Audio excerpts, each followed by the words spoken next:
Que bom ter você conosco, pois vamos dar início a uma entrevista com o professor Tomás Vicembá.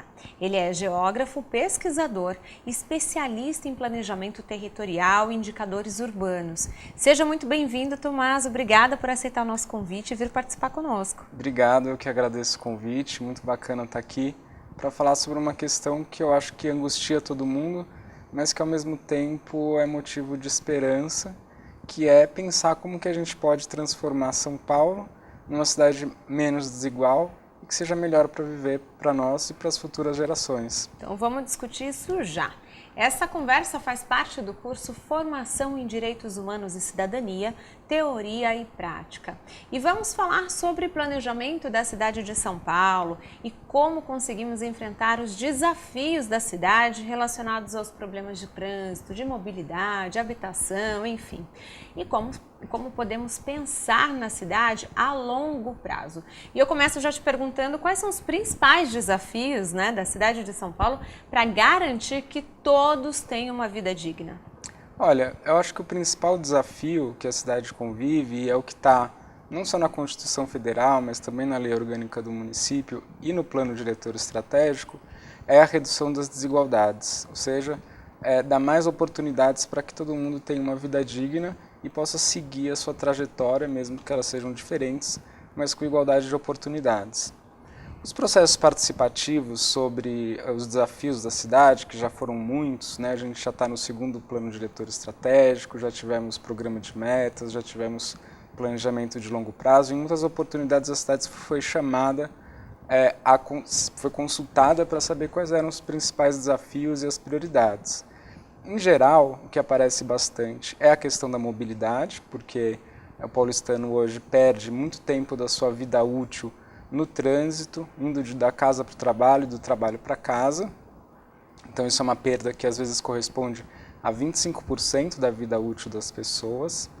A habitação é um desafio importante também, considerando que, segundo o Plano Municipal de Habitação, 1/3 do paulistano não vive em condições dignas, não tem a casa, não tem casa própria, é muita gente que não tem uma condição digna de habitação, seja referente à condição do domicílio, a durabilidade dele, seja em relação ao acesso ao saneamento, seja em relação ao quanto que cada um paga um aluguel, muitas vezes comprometendo uma parcela grande da sua vida.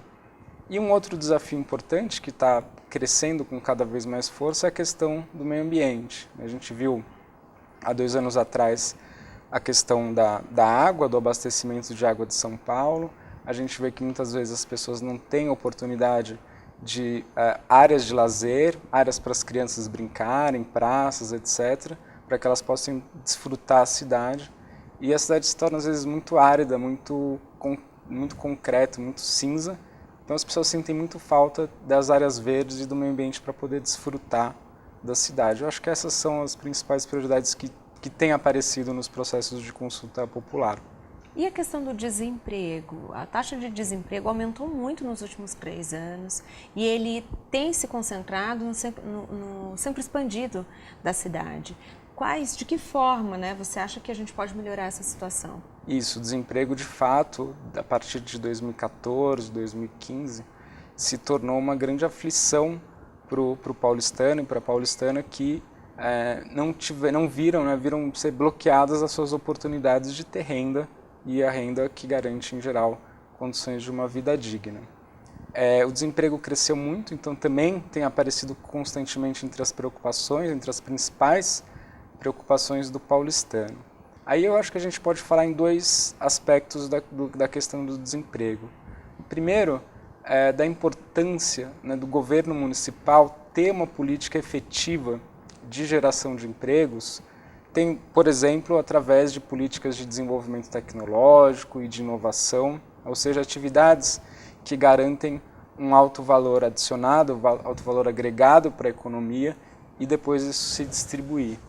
Mas também tem um outro lado do desenvolvimento econômico, que é a gente fomentar o cooperativismo, a economia solidária, a organização local das pessoas para que elas mesmas possam produzir e gerir os seus negócios, se associando para poder juntos encaminhar soluções que dê renda e emprego para elas. Então, eu acho que a política municipal deve atentar para essas duas questões.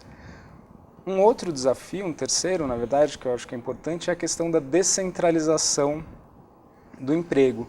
O emprego hoje ele é muito concentrado em poucos distritos das áreas centrais e que são mais bem servidas de infraestrutura, e isso faz com que o morador de Cidade de Tiradentes, ou do Grajaú, ou da Zona Norte, por exemplo, tenha que gastar muitas horas se deslocando. Aí entra do naquele trabalho outro pra problema, casa. né, que é o deslocamento. Uma coisa vai Isso. puxando a outra. Exatamente. E aí é importante pensar, como o plano diretor já pensa, em estratégias para estimular que as atividades econômicas também se descentralizem. Isso, em geral, passa por criar infraestrutura para essas empresas se instalarem lá, ou seja, condições que vão desde infraestrutura viária, transporte, etc., mas também, muitas vezes, dá um empurrãozinho, né, que pode ser obtido, por exemplo, com isenções ou alívios de IPTU, de ISS, que são impostos que são importantes para as empresas e que elas podem se sentir estimuladas a se instalar em outras áreas da cidade se elas tiverem esse tipo de incentivo. Porque aí essas regiões que não ficam tão no centro de São Paulo se desenvolvem, as pessoas podem trabalhar mais perto de casa, têm mais qualidade de vida, é como se fosse uma cadeia mesmo, né? Mais perto de casa, menos tempo no trânsito, quer dizer, às vezes mais tempo para a família ou mais tempo para fazer um curso que a pessoa quer fazer, para se especializar, para se aperfeiçoar mais. Muita coisa que dá para fazer com esse tempo que é desperdiçado, tempo da vida das pessoas que é desperdiçado no trânsito da cidade. Quase todo mundo passa por isso, né? Sim. Bom, você citou anteriormente que um dos desafios é a questão da habitação, citou alguns problemas. E esse é um dos principais problemas que atingem a cidade atualmente. Quais são as propostas que têm sido pensadas nessa área? Sim. As propostas para habitação, acho que elas estão bem sintetizadas no Plano Municipal de Habitação, que foi entregue, a minuta do projeto de lei foi entregue pelo Executivo para o Legislativo no final de 2016, e ele propõe um leque de soluções diversificadas para um problema que é diversificado, né? Nem todo mundo sofre do mesmo problema habitacional. Então, você tem, por exemplo, um problema grave que são as favelas, né? Que são chamadas de assentamentos precários. Em geral, a política mais contemporânea para esse problema, para essa questão da infraestrutura, falta de infraestrutura das favelas, está ligado a projetos de urbanização. Então você transforma a favela num bairro, ou seja, você dá condições similares à de um bairro, com melhor acessibilidade, com uma infraestrutura adequada, remove ou realoca as pessoas que estão em áreas de risco, e também promove uma transformação, uma integração desses assentamentos com bairros. A outra coisa são as pessoas que não têm onde morar, ou seja, as pessoas que compõem o que a gente chama de déficit habitacional. Aí você precisa construir novas unidades, produzir novas unidades, o que demanda, por um lado, recursos, muitas vezes recursos estaduais ou federais, que acabam não vindo para a cidade de São Paulo, mas também é fundamental que a gente faça essa produção de moradia, essa produção habitacional, em áreas que já têm infraestrutura, de transporte, que já tenha posto de saúde, escola, creche, ao invés de levar essas pessoas cada vez mais para longe. Por isso que é tão importante um instrumento do plano diretor, que são as zonas especiais de interesse social, as ZEIs, que garantem que a gente possa promover habitação digna em áreas bem localizadas da cidade. Ou seja, não é só pensar onde tem um terreno, né, vazio que dá para construir, tem que pensar no entorno, na proximidade, tem outras questões que são importantes. Exatamente, né? Muitas vezes, historicamente, os governos acabam procurando só o terreno barato, mas aí depois do terreno, essa conta sai cara, porque você tem que fazer creche, você tem que fazer posto de saúde, você tem que levar linha de ônibus, e tudo isso é muito mais caro do que se você comprasse um terreno mais bem localizado na cidade. além disso, dessa questão da habitação, todas as outras soluções que você levantou para esses desafios são soluções extremamente custosas, como você disse, demandam recursos. E como que faz para pagar essa conta, né? Já que demanda esse investimento e a gente sabe que não é tão simples. Existe alguma forma disso ser resolvido? Sem dúvida, esse é um grande desafio. Se a gente for olhar para os números que já foram levantados em documentos oficiais, a gente vai ver, por exemplo, que no Plano Municipal de Habitação, a previsão para resolver todos esses problemas habitacionais que eu falei é de cerca de 60 bilhões de reais. Se a gente olhar um outro planejamento que foi feito pela cidade, que é o plano para 2040, ele fala em 111 bilhões de reais para construir corredores de ônibus, para construir parques, além da questão habitacional.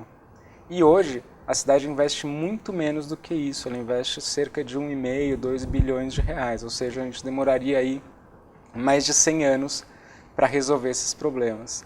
É claro que um cidadão consciente, uma cidadã consciente, não acha isso um prazo adequado. É assustador, você está me falando tudo isso de tempo, eu estou aqui, meu Deus, e aí? Então a questão é como que a gente pode acelerar isso. Por um lado, eu acho que é importante a gente, agora que está equacionada a questão da dívida do município, né, em 2016 foi equacionada, a gente tem essa capacidade de captar novos investimentos, novos empréstimos fora para financiar uma parte disso. Mas ainda assim é insuficiente. E aí eu acho que a gente não tem como fugir da questão de ter uma tributação mais justa. Apostar, por exemplo, no imposto sobre a propriedade imobiliária. A gente sabe que as propriedades imobiliárias de São Paulo têm um valor muito alto e, em comparação com outros países, outras cidades do mundo, o valor pago de imposto sobre essa propriedade é muito baixo. Aí eu acho que a gente tem um caminho importante para poder gerar essa receita que precisa para acelerar esse tempo, né? Em vez de chegar em 100 anos, a gente, quem sabe, em poder 20 ou 30 aproveitar anos... hoje, né? Quem vive aqui hoje ainda consiga aproveitar um pouco. Mas quando você fala nessa questão da tributação, só para a gente poder entender um pouco melhor, hoje nós já pagamos impostos extremamente altos. E você cita essa questão de ter mais uma tributação. De que forma seria isso? Vai pagar mais impostos? Então, todo mundo? Essa é uma questão muito importante, né? Porque a gente, em geral, ouve, né? Muita gente fala, não, a gente paga muito imposto, no Brasil se paga muito imposto. Mas, na realidade, quando a gente olha a distribuição de impostos por faixa de renda, a gente percebe que os pobres pagam muito mais imposto proporcionalmente do que os ricos. Como a tributação é indireta, é sobre o consumo, a proporção que os pobres pagam é muito maior. Então, eu acredito que se a gente quer de fato transformar a cidade e reduzir a desigualdade, a gente precisa apostar numa tributação que incida sobre o patrimônio dos mais ricos, que permita então financiar essa infraestrutura para os mais pobres. E a propriedade imobiliária é um dos principais focos que eu acredito que a gente tem que tributar melhor. Bom, Tomás, a gente precisa encerrar, o nosso tempo chegou ao fim e eu quero te agradecer mais uma vez por participar conosco. Eu que agradeço, obrigado. E olha só, eu espero também que você tenha aproveitado toda essa discussão e agradecer também por ter nos acompanhado, viu? A gente se vê.